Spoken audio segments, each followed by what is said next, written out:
If a number on a piece of plastic and metal can decide your mood, your food choices, and how you talk to yourself for the entire day, this episode is for you. Today, we're talking about scale, anxiety, emotional eating, and why that number feels like a verdict on your worth. You're going to hear one emotional eating fact, a simple tool you can use this week, and an identity reframe that will help you start relating to the scale and to yourself in a completely different way. First, let's name what's actually happening. When you step on the scale, you're not just checking your weight, you are stepping into a whole nervous system pattern. For a lot of women, that looks like this. You step on, you see a number you don't like, your stomach drops. Your brain immediately tells a story. I messed up, I'll never get this. See? I knew I couldn't trust myself. And before you've even brushed your teeth, your body is in threat. Here's the emotional eating fact I want you to hear. Most I blew at eating is not about the food at all. It's about the shame and panic that floods your body after a trigger. And the scale is one of the biggest triggers. So if you've ever weighed yourself in the morning, hated the number, and then found yourself overeating that night because the day was already ruined, nothing is wrong with you. Your nervous system went into emergency mode. Food became the quickest way to get relief. That's not laziness. That's a pattern. Now, let's swap.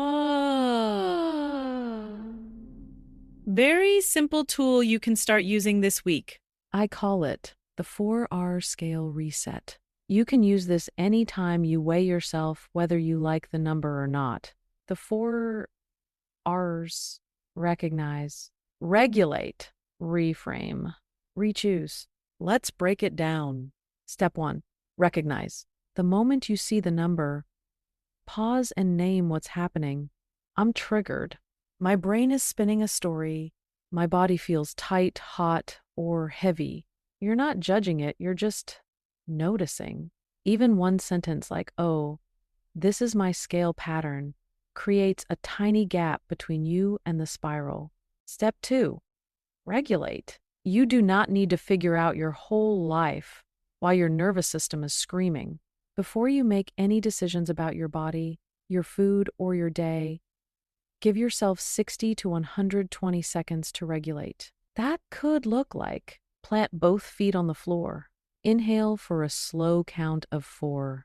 Exhale for a slow count of 6. Do that 4 to 6 times. Or wash your face with cool water. Or put your hand on your heart and feel 3 breaths. The goal is not to feel amazing. The goal is just to come down 1 or 2 notches from panic, so your thinking brain can come back online. Step 3, reframe.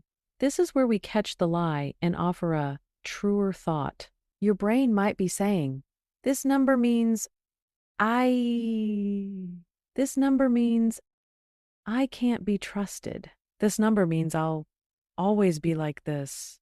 Instead, you gently offer, this number is information, not a verdict. This number is showing me where I am today, not who I am. I am learning how to care for this body, not punish it. You don't have to instantly believe it 100%. You just have to be willing to not bully yourself. Step 4, re-choose. Once you've recognized, regulated, and reframed, you choose your next small action from self-respect instead of self-attack. That might sound like, I'm still going to eat breakfast because my body deserves steady fuel. I'm going to drink water this morning and get outside for 5 minutes. I'm going to follow through on one tiny promise I made to myself today. Notice? This is not about swinging into restriction. No. I'm skipping lunch to make up for it. No. I guess I have to start a new diet today.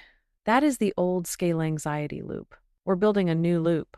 Trigger right arrow regulation, right arrow compassion, right arrow aligned choice. Now, I want to offer you an identity reframe.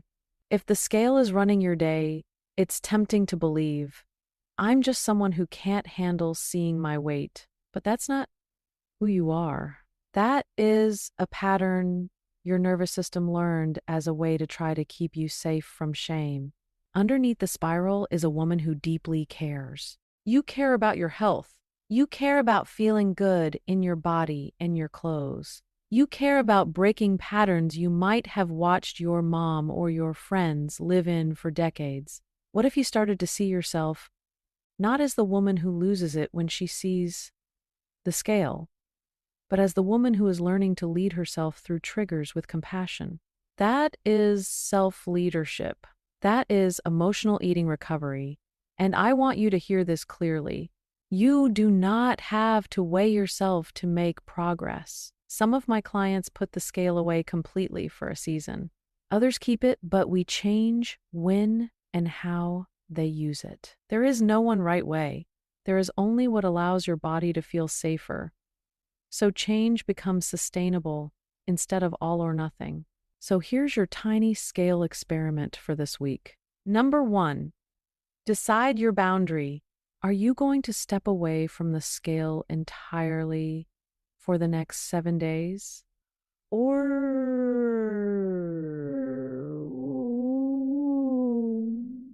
Are you going to keep it, but commit to using the 4R scale reset every single time you step on? choose one, not both. Number 2, write your reframe. Put it in your phone notes or on a sticky note near the scale. Something like, this number is information, not identity. I can feel uncomfortable and still treat myself with respect today. I don't need punish to create change. Number 3, after any scale moment, ask one gentle question. What do I need right now that isn't punishment? You might notice you need reassurance, or comfort, or structure, or a real meal, or a break from comparison. Food is one option, but it doesn't have to be the only one. This is how emotional eating recovery actually looks in real life. Not perfect days, not never overeating again, but shorter spirals, softer self-talk, more follow-through on the things you say you want, less power in one number and more power in your choices. If scale anxiety and emotional eating have been running your life for years, you don't have to untangle this alone. This is the work I do with my clients every day. We uncover the patterns, regulate the nervous system, upgrade the beliefs, and build real tools so you can lose weight without constant war in your head. If you want support walking this path, send me a DM with the word call. I'll send you the link to book a free discovery call, and we'll talk about what's actually going on in your pattern and what a calmer, more grounded relationship with food and your body could look like for you. You are not broken. You are learning a new way to be with yourself, and that is powerful work.